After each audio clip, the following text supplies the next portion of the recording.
面包里最让人百吃不厌的，我首选椰蓉面包。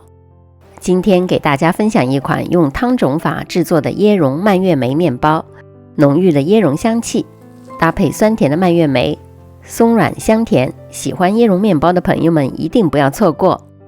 先来制作汤种，锅里倒入高筋面粉和水，混合到面粉没有结成小颗粒，加入了汤种，面包柔软不易老化，小火加热，不断搅拌，直到变稠，慢慢变成半透明的白色浆糊状。保鲜膜贴住表面盖好，放入冰箱冷藏放凉。搅拌盆先倒入除了黄油之外其他的材料。冬天制作甜面团的话，不妨加多1颗酵母，加快发酵。相反，夏天也可以减少一点。夏天揉面最好用加入了冰块的水，这样揉面过程中就不用担心面团温度过高开始发酵了。揉到面团不沾底不粘手，可以拉出比较粗的膜，就可以加入室温软化的黄油继续搅拌，直到可以拉出这样轻薄的膜，有延展性，不容易拉破。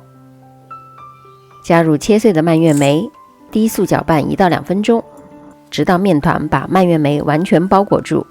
揉好的面团温度最好不要超过26、7度。整理一下面团，让表面光滑，碗里喷点油防粘，盖上保鲜膜，在温暖的环境下进行基础发酵到2倍大。再来制作一个椰蓉馅，椰蓉里倒入细砂糖、鸡蛋液、炼乳和融化的黄油，炼乳也可以用奶粉来替代。搅拌成团，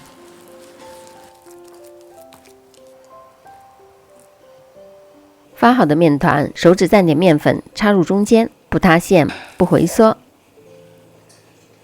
分割成6份。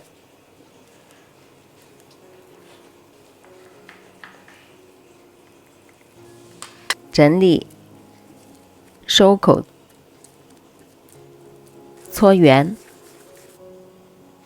盖上保鲜膜，松弛15分钟。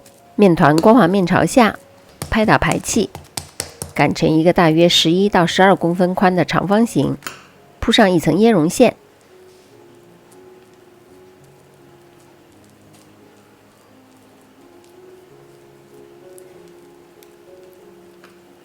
底部碾薄，封口朝下，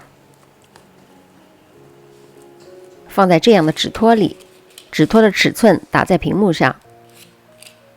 等整形完最后一个面团，用刀片在中间割开，割得深一点，这样发酵之后，面团的层次就会比较明显。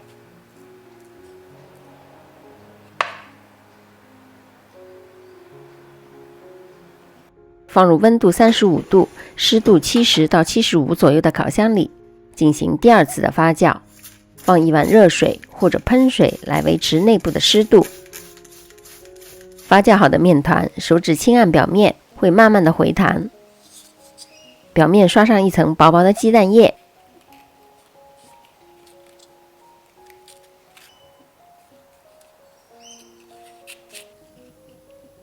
同时预热烤箱至175度，放入预热好的烤箱下层或者中下层，175度烤至22分钟到25分钟。出炉之后，整屋都飘散着椰蓉黄油的香味，马上转移到架子上放凉。汤种法做的面包非常松软，不容易老化，吃不完的放密封盒保存2到3天。冬天吃之前微波炉加热10到15秒，就会恢复松软啦。